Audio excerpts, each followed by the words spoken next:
Welcome back to Jalen and Jacoby, no longer live from Pier 17 at the Seaport, but still brought to you by Heineken. Jalen, one of my favorite basketball players on the planet has never even stepped on an NBA court, LaMelo Ball. But he soon will. LaMelo Ball has declared that he will be a part of this summer's NBA draft. And it got me thinking, Jalen, let's get ready for this draft a little bit. I'm going to propose to you who I have as my personal top 5 prospects in the draft. This was not easy. There's a lot of people to look at. I'm starting with number 5 on my big board. Gentleman by the name of Obi Toppin. Aside from having one of the best names in the draft, and there's a lot of good names in this draft, he's just vet.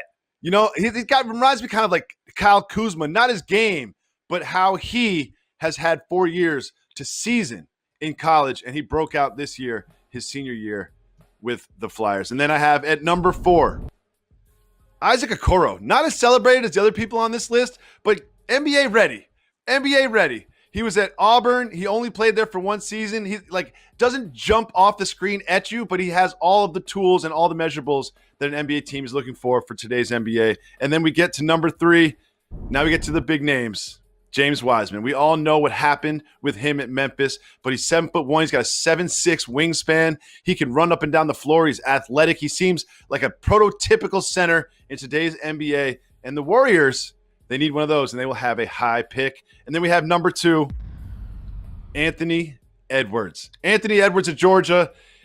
He's an NBA star. He's just got NBA star written all over him. He's probably what I would call the safest pick in this draft, but he doesn't have the highest ceiling. The player who, in my mind, has the highest ceiling, my guy, LaMelo Ball. You know I love LaMelo Ball. I was going to move to Australia. I was going to quit the show and move to Australia and just follow him around like he was the Grateful Dead while he was down under. He got injured at the end of the season. And listen, he is not NBA ready. He is not. He is not a finely tuned, high IQ, low turnover point guard, perfect athlete that you can just place on an NBA roster right now and he'll perform great. But he has such a high ceiling with his range, with his height, his passing ability, and his playmaking ability. To me, he is the number 1 prospect in the draft. Take a look at this list, Jalen Rose. What would you change on it?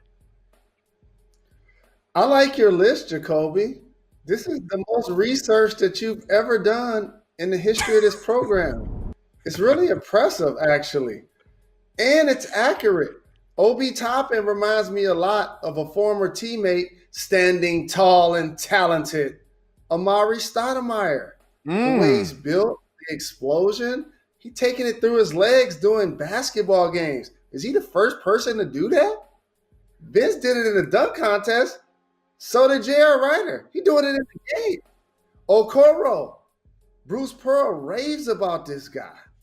How he can get his own shot off the dribble. How he competes on both ends. Wiseman. We know his season got cut short with Memphis, but the sky's the limit for this lefty. All he got to do is continue to improve his shot, but he's going to be able to finish block shots, run the floor, change ends. And you know, Jacoby, what college do my daughter go to? What college does Mariah go to? University of Georgia. Bulldogs. But you know, I done seen a lot of Edwards. I haven't seen a lot of him. Because at first I thought he was off wax. He was kind of under the radar. People kind of didn't really know about him, like over the summer. And then all of a sudden, boom, the season start. And then you realize, like, wait a minute, this guy got game. And so a lot of people liken him to Dwayne Wade. And I'm not mad at LaMelo Ball. You know I'm biased to tall point guards. He can see the floor. He had a game, it seemed like 6 years ago, we had 90 in high school. 90. Okay. Now there's a lot of people, Jalen. A lot of people would point out that the gentleman at the top of my draft prospects shoots about 27% from 3. That's fine. You know what I mean? He's developing. Like, to me, when I say prospects, it's the high ceiling. It's the high ceiling on LaMelo. And for you, the ceiling is the roof. Here's what I would say, though. So did his brother. And he improved. And he can knock him down now. That's something that a player can work on with ethic. And I think he has it. And I'm not mad at your top 5. Great job, sir. Thanks for watching ESPN on YouTube. For live streaming sports and premium content, subscribe to ESPN+.